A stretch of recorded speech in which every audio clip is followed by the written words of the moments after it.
on this radio station. Its programs and its website by the hosts, guests, and call-in listeners or chatters are solely the opinions of the original source who express them. They do not necessarily represent the opinions of Revolution Radio and FreedomSlips.com, its staff, or affiliates. You're listening to Revolution Radio, FreedomSlips.com, 100% listener-supported radio, and now we return you to your host.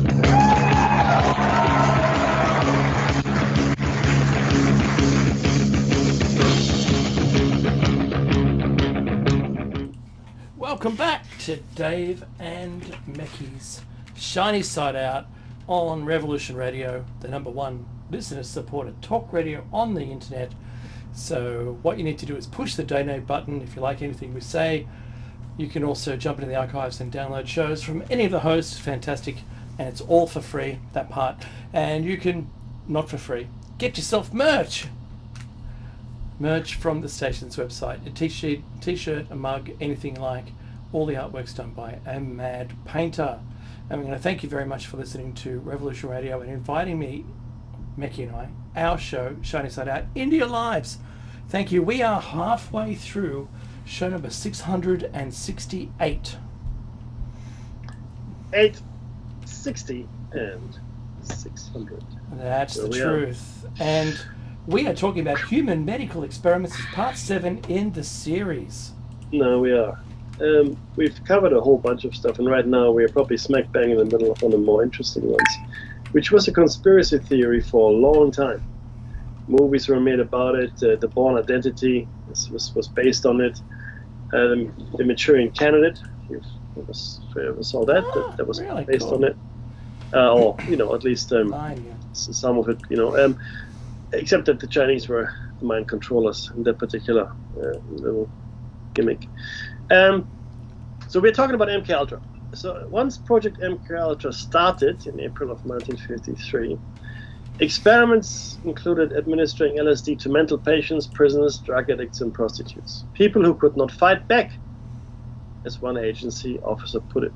In one case, they administered LSD to a mental patient in Kentucky for 174 days. Wow. That's okay. They also administered LSD to CIA employees, military personnel, doctors, other government agents, and members of the general public to study their reactions.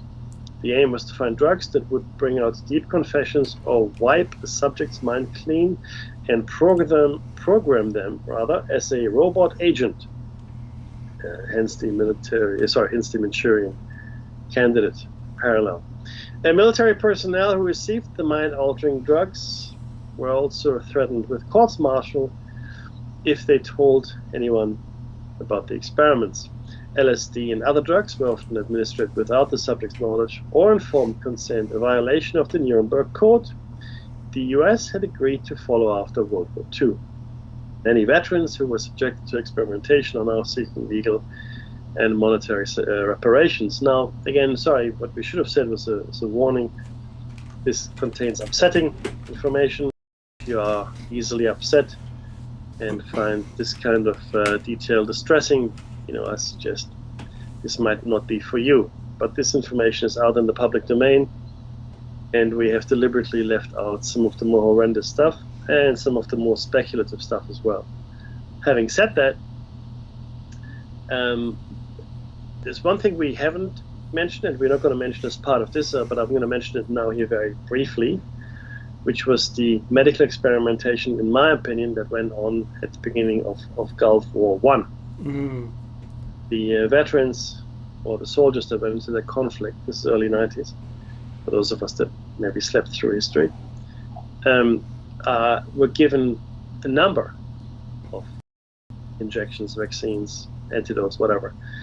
7, 8, some numbers go as high as 13 or 14, but they were never told what. Because it was called, what was it called when it came back? Gulf War Syndrome? Syndrome, correct. Gulf War Syndrome, yeah, and I mean, that might be something you're familiar with. I met people whose parents, well, fathers mostly, actually, suffered from Gulf War Syndrome back in the States, yeah. So it was a thing. It was, and it was just, but again, the actual things they were injected with were never disclosed. Of course. that list was never disclosed. Similar to, I guess, the people that worked at Groom Lake facility. Area 51, who were exposed to the burning of chemicals that were unidentified. But the judge said, in the interest of national security, we can't disclose what's killing you. Mm-hmm. So the reason they wanted to know was not so much to sue the government, because clearly, how do you treat it? Yeah, how do we actually? Well, we can't tell you that. So I think they might have won the case and the compensation or whatever. But that case revealed Area 51 to the world officially. Well, yeah, it actually exists, correct. But we can't tell you what's killing you. I mean, that's just probably the last straw. I mean, if anybody still believes the government has your best interest at its heart, then you really need to drink a stronger coffee in the morning. In Operation Midnight Climax, the CIA set up several brothels within agency safe houses in San Francisco to obtain a selection of men who would be too embarrassed to talk about the events. The men were dosed with LSD, the brothels were equipped with one-way mirrors, and the sessions were filmed for later viewing and study. In other experiments where people were given LSD without their knowledge, they were interrogated under bright lights with doctors in the background taking notes. They told subjects they would extend their trips if they refused to reveal their secrets. The people under this interrogation were CIA employees, U.S. military personnel, and agents suspected of working for the other side in the Cold War. Wow. Long-term debilitation and several deaths resulted from this. Oh yeah. Heroin addicts were bribed into taking LSD with offers of more heroin. At the invitation, I know, right? At the invitation of Stanford psychology graduate student Vic Lovell, and acquaintance of Allen Ginsberg, Ken Casey, volunteered to take part in what turned out to be a CIA-financed study under the aegis of MKUltra at the Menlo Park Veterans Hospital, where he worked as a night aide. The project studied the effects of psychoactive drugs, particularly LSD, psilocybin, mescaline, cocaine, AMT, and DMT on people. The Office of Security used LSD in interrogations, but Sidney Gottlieb, we've spoken about him before, the chemist who directed MKUltra, had other ideas. He thought it could be used in covert operations. Since its effects were temporary, he believed it could be given to high-ranking officials and in this way affect the course for important meetings, speeches, etc. Oh, wow. Since he realized there was a difference in testing the drug in a laboratory and using it in clandestine operations, he initiated a series of experiments where LSD was given to people in normal settings without warning. At first, everyone in technical services tried it. The typical experiments involved two people in a room where they observed each other for hours and took notes. As the experimentation progressed, a point arrived where outsiders were drugged with no explanation whatsoever, and surprise acid trips became something of an occupational hazard among CIA operatives. Adverse reactions often occurred, such as an operative who received the drug in his morning coffee became psychotic and ran across Washington, D.C., seeing a monster in every car passing him by.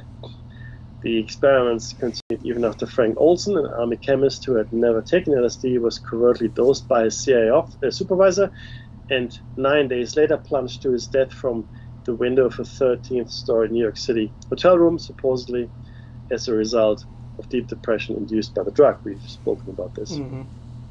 According to Stephen Kinzer, Olson had approached his superiors sometime earlier, doubting the morality of the project, and asked to resign from the CIA. So I guess this is an early case of the Russian defenestration virus. Some subjects' participation was consensual, and in these cases they appeared to be singled out for even more extreme experiments. In one case, 7 drug-addicted African-American participants at the National Institute of Mental Health Addiction Research Center, that's a mouthful, in Kentucky, were given LSD for 77 consecutive days. Grief. MKUltra's researchers later dismissed LSD as too unpredictable in its results. They gave up on the notion that LSD was the secret. That was the secret that was going to unlock the universe. But it still had a place in the cloak and dagger arsenal. However, by 1962, the CIA and the Army developed a series of super hallucinogens, such as the highly touted BZ, which was thought to hold greater promise as a mind control weapon. This resulted in the withdrawal of support by many academics and private researchers, and LSD became less of a priority altogether. I'm just pausing there for the wow part of that. Good grief. I know, right? And what about the people who said, "Oh, look, I'll go in for this testing," and then they were giving even worse? But Dave, the government would never do anything bad. Oh, no, they certainly wouldn't. Right? Never. Now Now we come to other drugs. Another technique investigated was the intravenous administration of a barbiturate into one arm and an amphetamine into the other. The barbiturates were released into the person first, and as soon as the person began to fall asleep, the amphetamines were released. Other experiments involved heroin, morphine, temazepam, used under code name MK Search, mescaline, psilocybin, scopolamine, alcohol, and sodium pentothal. I knew sodium pentothal would be on this list. Keep going, brother. Oh, cool. Hypnosis. Declassified MK Ultra documents indicate they studied hypnosis in the early 1950s. Experimental goals included creating hypnotically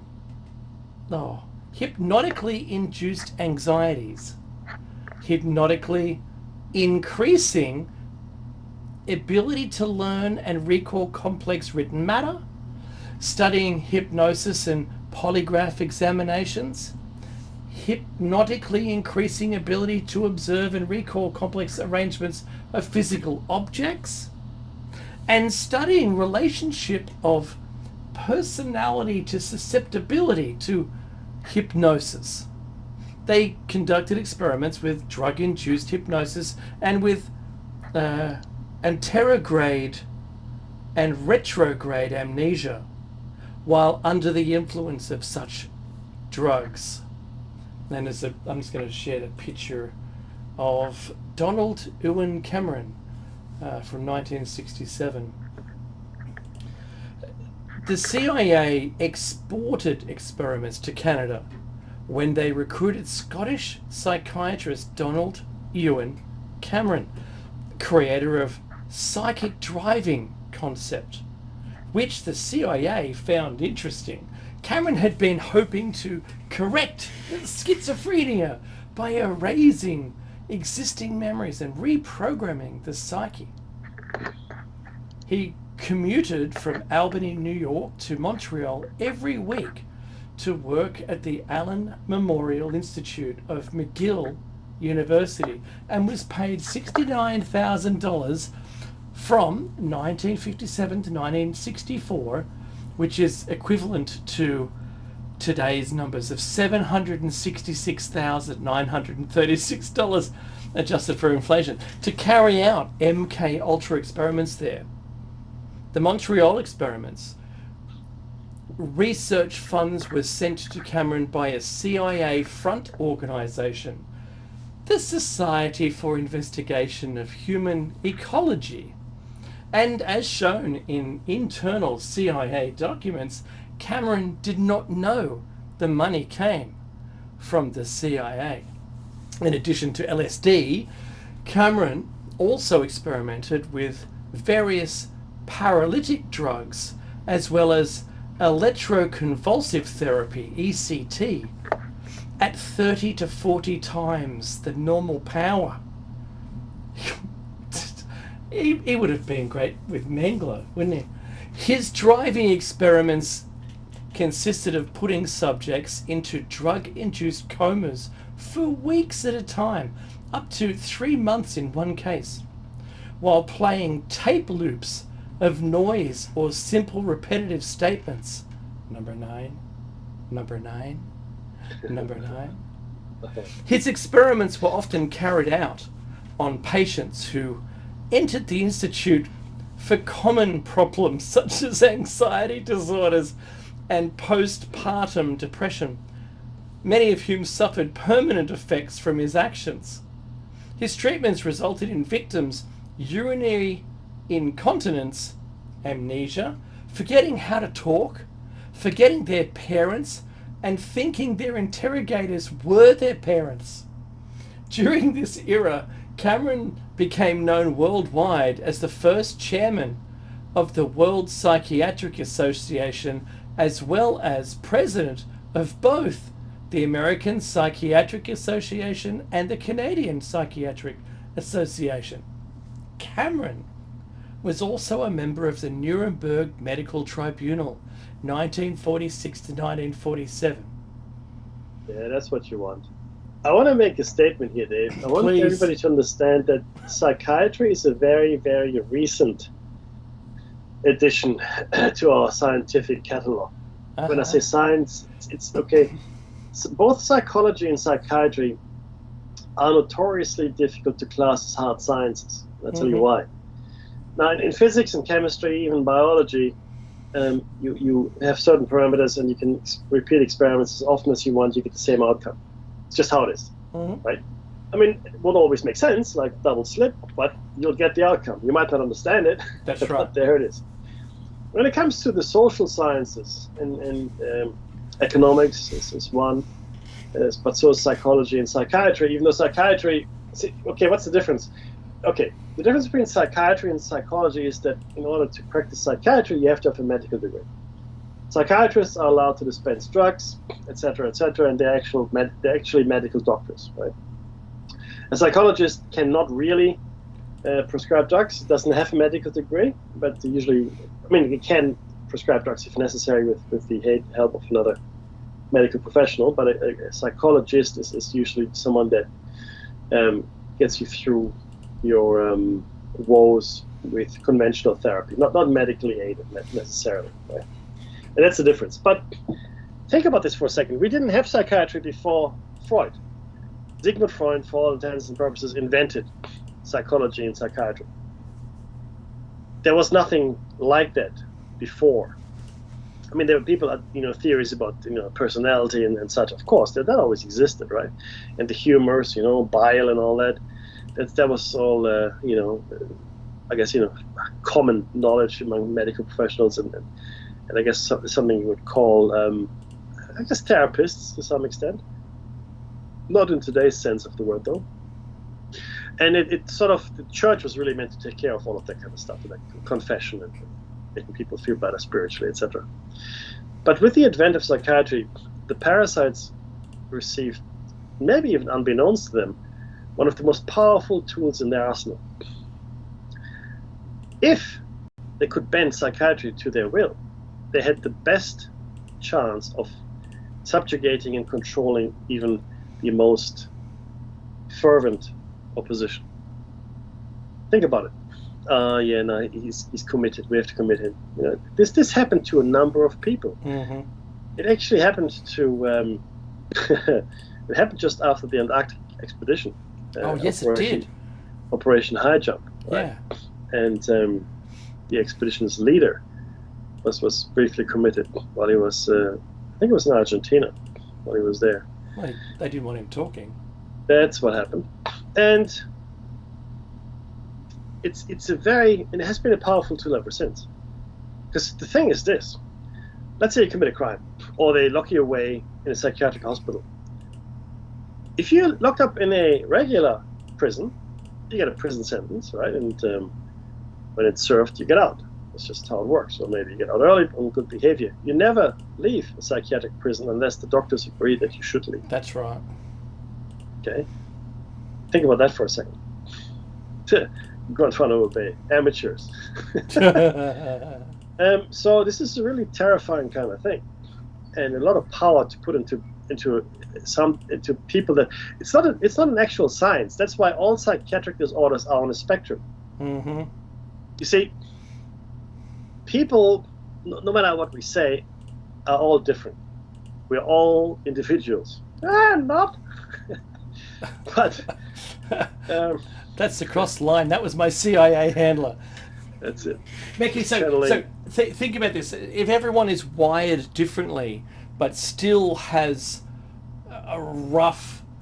the same external appearance, but wired differently, how we got to this point is separate for everyone. We all have, our environment that teaches us, maybe right from wrong, whatever. It doesn't matter what it is. All the experiences that you have in your life to this moment right now, they are who you are.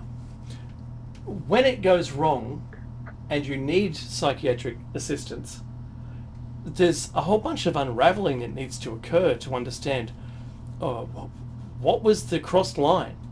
How did they get here? How did they justify what they did? Or, how are they now as opposed to where they were before they were committed? And I think that's a very hard thing to determine. We don't have the tools today to work out how someone's wired. Not yet. No, and that's absolutely correct. That's exactly right. And the thing is this: when we talk about, when you have a spectrum disorder, it captures almost everybody. So everybody is, let's say, on the autistic spectrum somehow, like a little bit, because the distribution of the population is usually a normal curve. 68% are within 2 standard deviations of the mean. Sure. Okay. What that means is that 68% of the population are falling into a certain thing, right?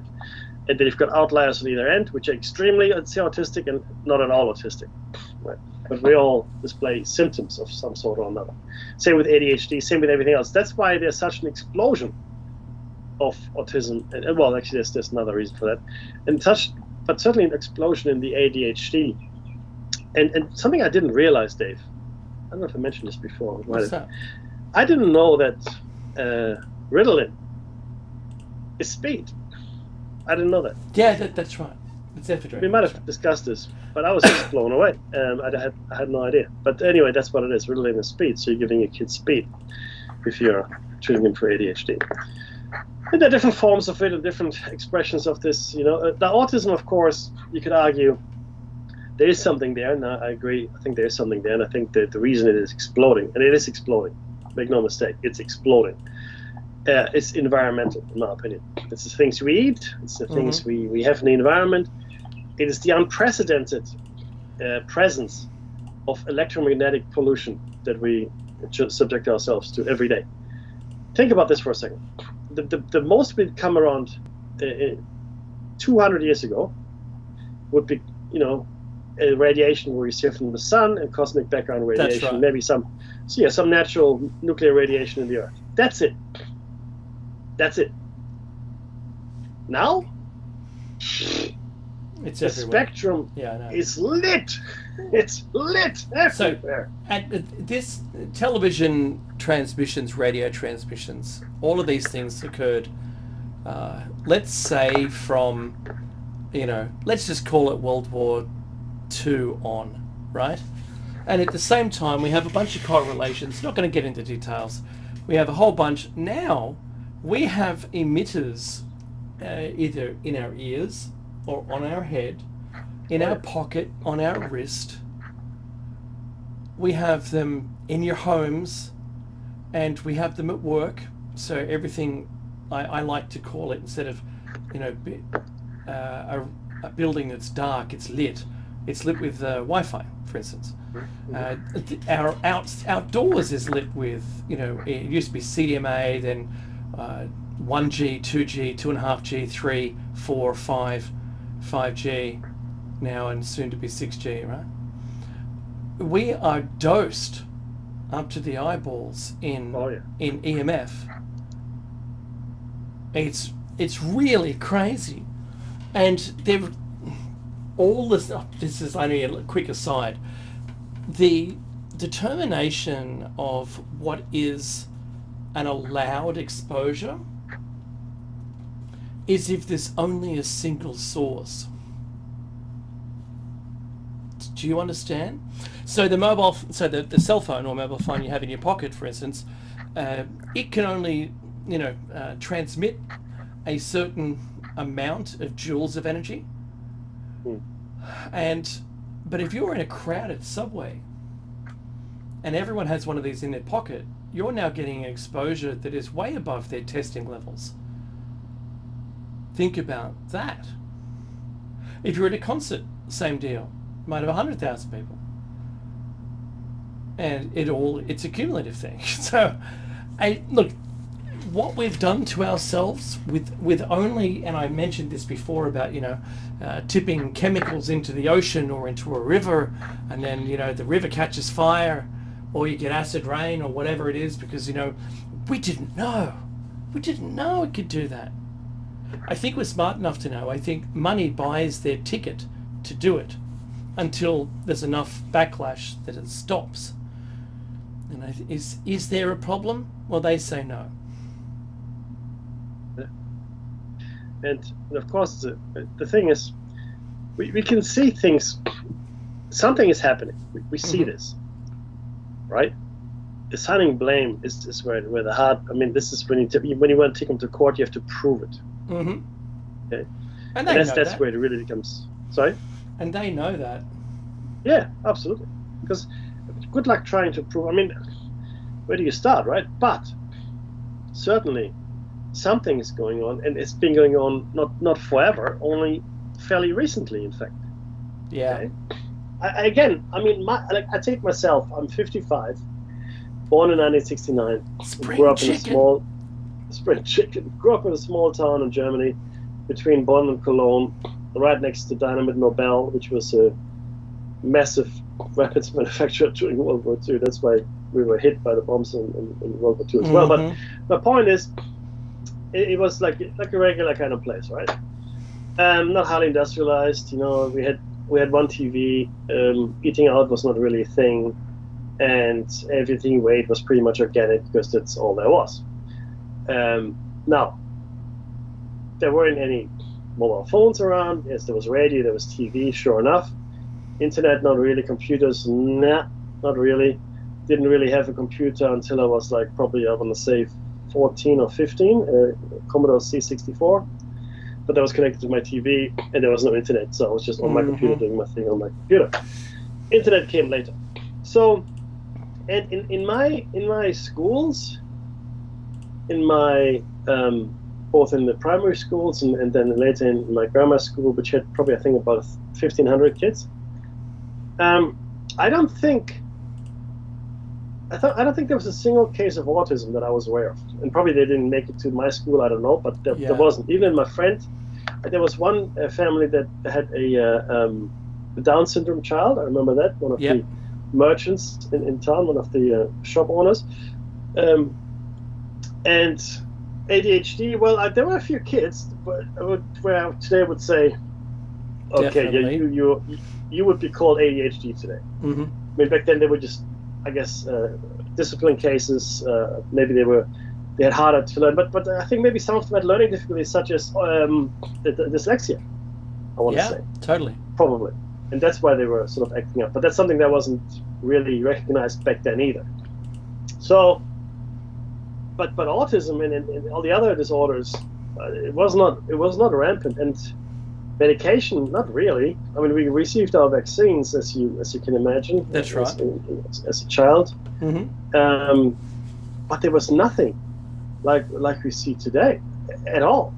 And in my immediate family and friends, there's probably 6 or 7 kids on the spectrum, maybe more. Yeah, right. And I'm just completely blown away by that. Plus ADHD as well. Quite a few people. Quite a few people are getting. Now, you know this, Dave, they're getting diagnosed later in life now, right? Oh, that's yeah, look, I don't want to go to the doctor for that reason. Yeah. So, something is happening. I know that if I have Codral day and night, I can focus like I've never focused before.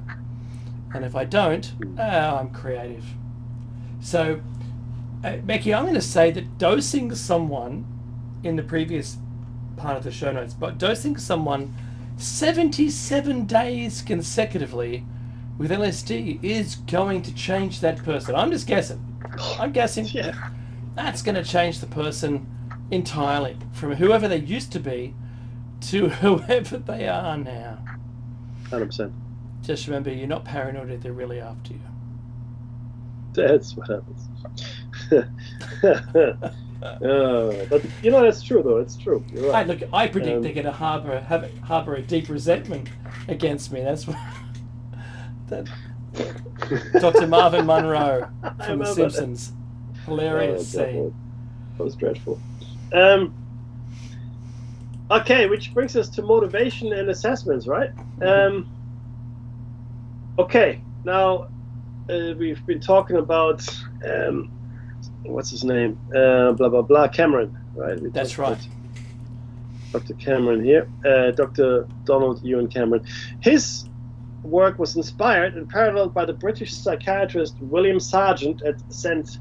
Thomas's Hospital in London and Belmont Hospital, Sutton, who was also involved in the Secret Intelligence Service and who experimented on his patients without their consent, causing similar long-term damage, which was in the UK, it seems. In the 1980s, several of Cameron's former patients sued the CIA for damages, which the Canadian news program The Fifth Estate documented. Their experiences and lawsuits were adapted in the 1998 television miniseries The Sleep Room. Check that out. And Naomi Klein, who's a journalist, and she writes for The Guardian extensively, if you don't know her, argues in her book The Shock Doctrine that Cameron's research and his contribution to the MK Ultra project was not about mind control and brainwashing, but about designing a scientifically based system for extracting information from resistant sources. In other words, torture.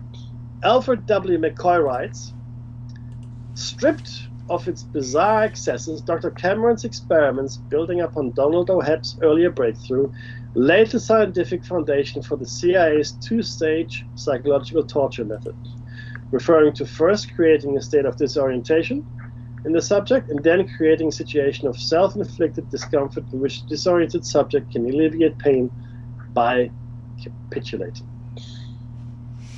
Secret detention camps in areas under American control in the early 1950s in Europe and East Asia, mostly Japan, West Germany and the Philippines, the CIA created secret detention centers called black sites so that the US could avoid criminal prosecution. The CIA captured people suspected of being enemy agents, only suspected, not found guilty, and other people it deemed expendable to undertake various types of torture and human experimentation on them.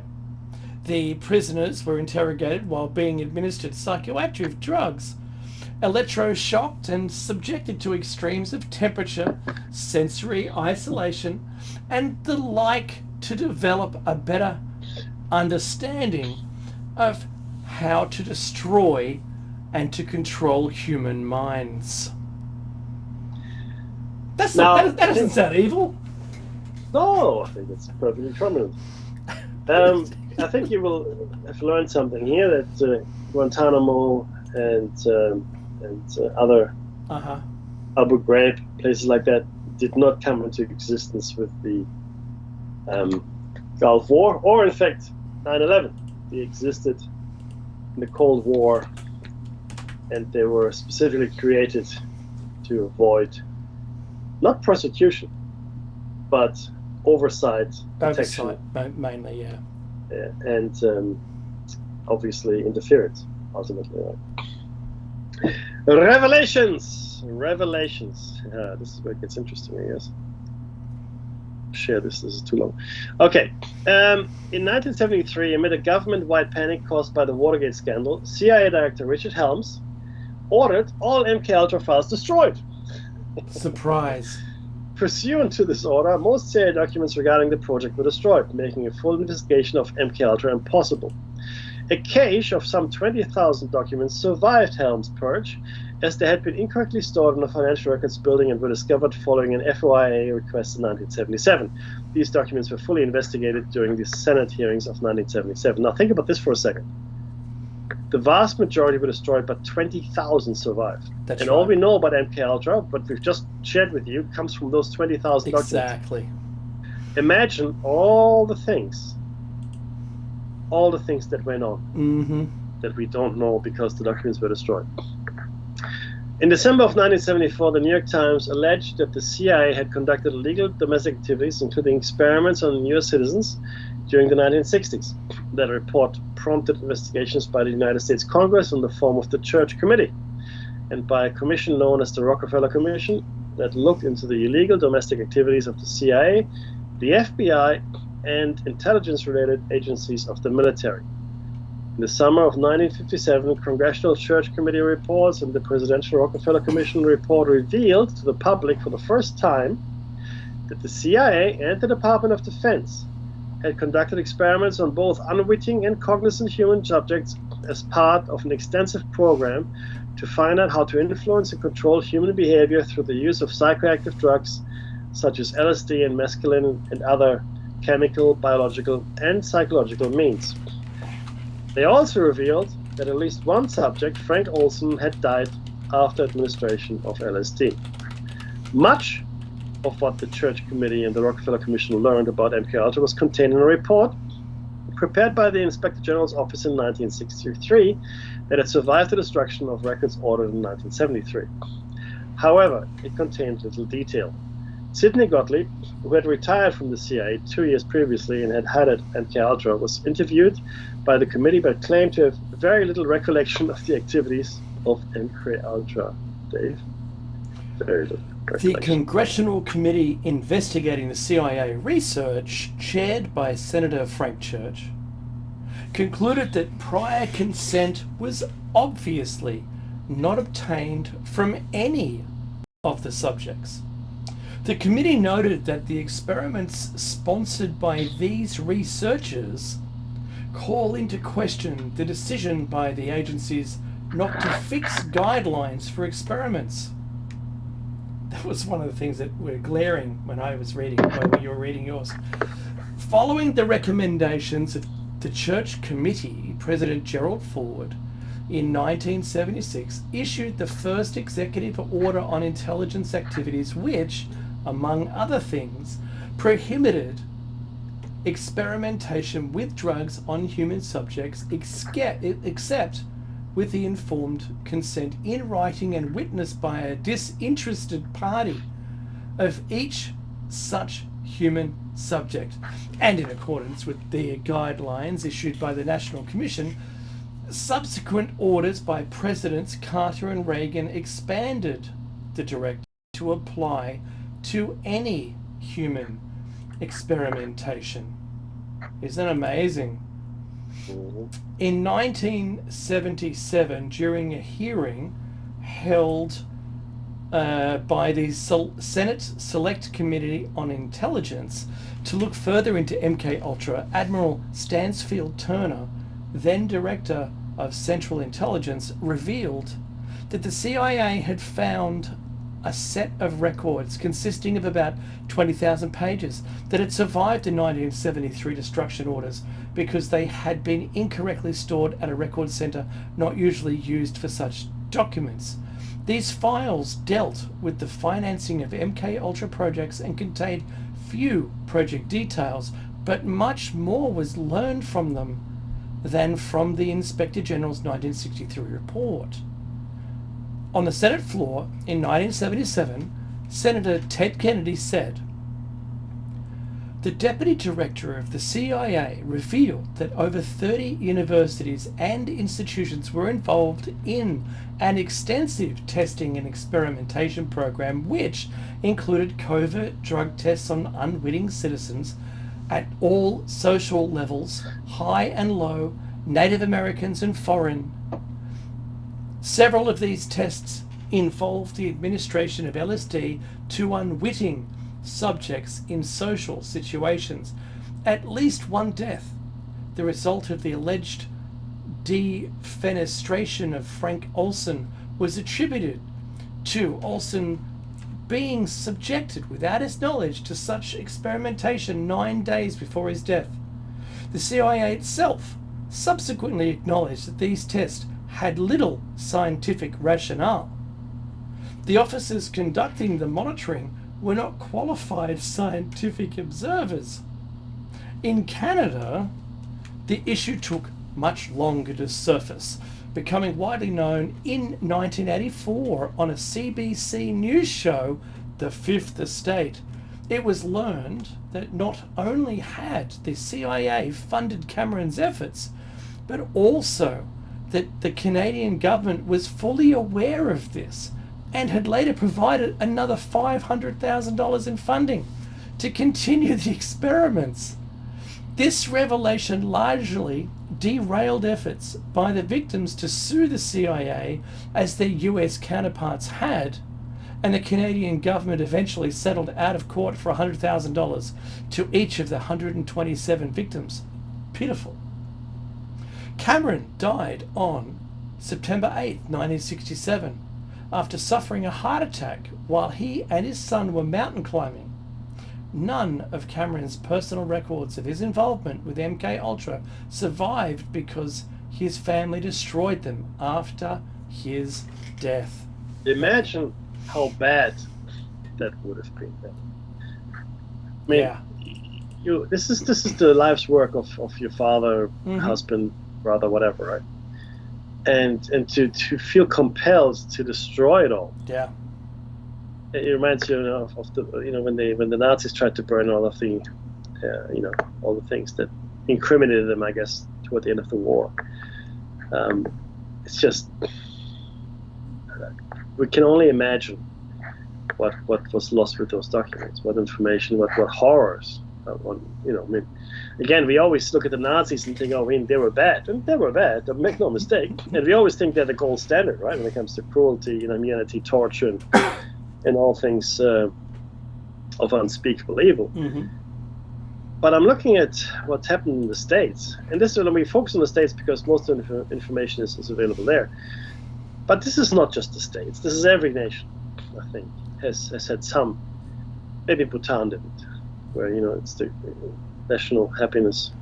This is one of the indicators of how well the country is doing. But all the countries of the world, I think, aren't much better than the States. The States just had a lot of money and the means, as well as the motivation, the Cold War, to undertake these experiments, or rather a continuation of the Nazi experiments. That's really what this is. Both the OSS was formed into the CIA under the auspices of Nazis, and then the rocket program, NASA, and all other intelligence agencies, and one could argue the medical profession or the medical establishment as well, under the auspices of Nazis. All right, so the Nazis had an enormous influence on the American public, on the American government, on the American way of doing things, and people just aren't aware of this. They're really not, which I find astounding. But you could argue that, well, maybe Germany didn't lose the war. They just moved it. Okay, in 1994, we have a report from the U.S. General Accounting Office. The U.S. General Accounting Office issued a report on September 28, 1994. Good Lord, that's 30 years ago. Which stated that between 1940 and 1974, the Department of Defense and other national security agencies studied thousands of human subjects and tests and experiments involving hazardous substances. Thousands. The quote from the study: working with the CIA, the Department of Defense gave hallucinogenic drugs to thousands of volunteer and exclamation points soldiers in the 1950s and 60s. In addition to LSD, the Army also tested quinaclidinol benzylate, a hallucinogenic codenamed BZ. Thank you. Many of these tests were conducted under the so-called MKUltra program, established to counter the perceived Soviet and Chinese advances in brainwashing techniques. Between 1953 and 1964, the program consisted of 149 projects involving drug testing and other studies on unwitting human subjects. Several known deaths have been associated with Project MKUltra, most notably that of Frank Olson. Already in 1951, Frank Olson was a United States Army biochemist and biological weapons researcher. In 1951, academic sources attributed the 1951 Point Saint-Esprit mass poisoning incident to ergot poisoning through a local bakery, which appeared to be plausible because ergot naturally contains LSD. In 1953, a few days before his death, Frank Olson quit his position as acting chief of the Special Operations Division at Detrick, Maryland, later Fort Detrick, because of a severe moral crisis concerning the nature of his biological weapons research. Among Olson's concerns were the following: the development of assassination materials used by the CIA, the CIA's use of biological warfare materials in covert operations, experimentation with biological weapons in populated areas, collaboration with former Nazi scientists under Operation Paperclip, LSD mind control research, and the use of psychoactive drugs during terminal interrogations under a program codenamed Project Artichoke. A terminal means the subject will not survive the interrogation, in case you're wondering. In 1953, November thereof, Olson was given LSD without his knowledge or consent, allegedly, as part of his CIA experiment, and died after falling from the 13th-story window a week later. A CIA doctor assigned to monitor Olson claimed to have been asleep in another bed in a New York City hotel room when Olson fell to his death. In 1953, Olson's death was described as a suicide that had occurred during a severe psychotic episode. So could you still blame LSD? Absolutely. The CIA's own internal investigation concluded that the head of MKUltra, CIA chemist Sidney Gottlieb, had conducted the LSD experiment with Olson's prior knowledge, although neither Olson nor the other men taking part in the experiment were informed as to the exact nature of the drug until some 20 minutes after its ingestion. Cool. The report further suggested that Gottlieb was nonetheless due a reprimand, as he had failed to take into account Olson's already diagnosed suicidal tendencies, which might have been exacerbated by LSD. Dave? Yeah, in 1975, Olson's family received $750,000 settlement from the US government and formal apologies from President Gerald Ford and CIA Director William Colby, though their apologies were limited to informed consent issues concerning Olson's ingestion of LSD. In 1977, the Senate Select Committee on Intelligence and Committee on Human Resources wrote, quote, "Given the CIA's purposeful destruction of most records, its failure to follow informed consent protocols with thousands of participants, the uncontrolled nature of the experiments, and the lack of follow-up data, the full impact of MKUltra experiments, including deaths, may never be known," unquote. In 1994, Olson's body was exhumed, and cranial injuries indicated that Olson had been knocked unconscious before he exited the window. This means the forensic evidence conflicted with the former official versions of events by the CIA. Those slippery floors and open windows, Mickey, I'll tell you. Typical KGB. The medical examiner termed Olson's death a homicide. Since 2001 or earlier, the Olson family disputes the official version of events.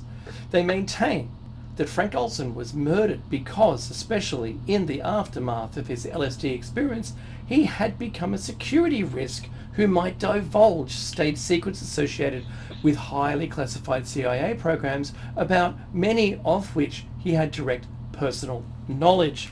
A 2010 book alleged, one, that the 1951 Pont Saint-Esprit mass poisoning was part of MK Delta.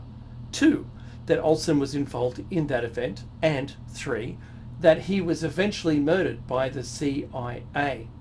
In 2012, November 28th, the Olson family filed suit against the US federal government for the wrongful death of Frank Olson. In July of 2013, the case was dismissed, due in part to the 1976 settlement between the family and the government. Mm-hmm. But you've got to be a lawyer and say those conditions were different, and you have to win.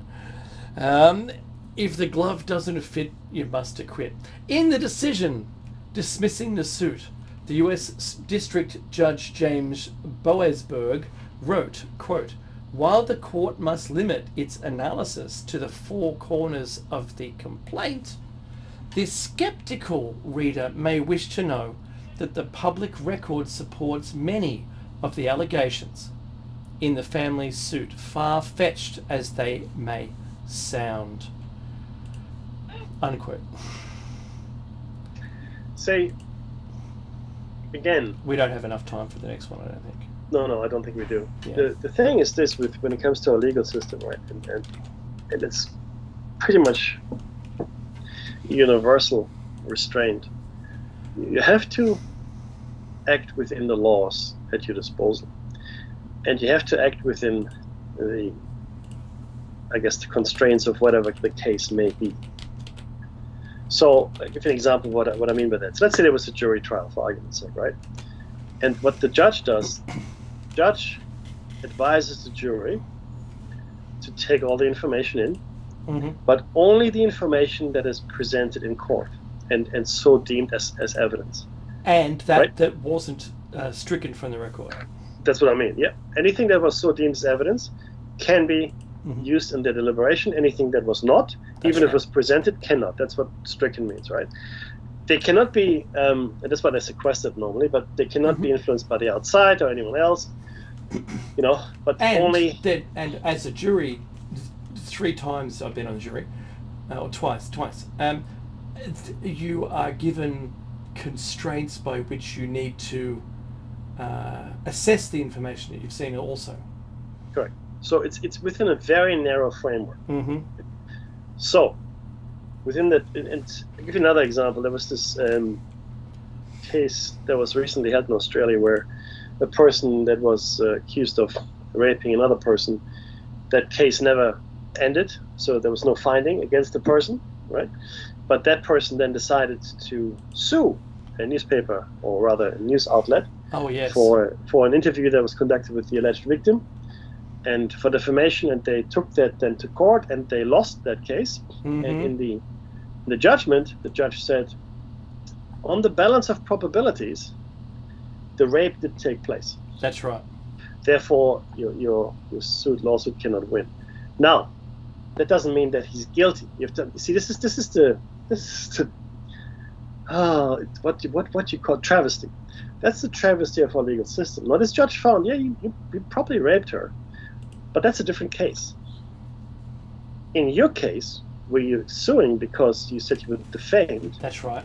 right? And the news outlet brought the truth defense. Well, we're telling the truth, so why can't we do that, right? Yeah. And the judge said, well, on the balance of probabilities, they're telling the truth, and you did rape her. So, no, we're not going to entertain your lawsuit. It doesn't mean automatically that he's now guilty of the rape. You see, that's our legal system. Yeah. It's all compartmentalized. And if you understand the legal system, that's why lawyers make such great money. Because that's their job, right? They have to understand it, they have to do it. And you can argue until the cows come home, and if you can convince a jury or a judge, and you can bring legal precedents and whatever, you can get Hitler off a charge if you really had to, right? Yeah. And that, my dear listeners, is the ultimate problem that we have. There is no justice in our legal system. There's only the interpretation of the law, and it is that interpretation, right? Not justice. If you're seeking justice, wait for the second coming of Christ. That's my advice to you, because there ain't any in our legal systems anywhere on this planet that I'm aware of. Yeah, I've been part of the legal system from the jury side, and I defended myself on a traffic charge, and I won. You know what? I wish I knew more about the law. I really do. I think they were very kind to me when I pointed out something that was irregular about it. But look, saying that, in this case, going back through what we've just spoken about, I know we only have, I think, 1 minute left.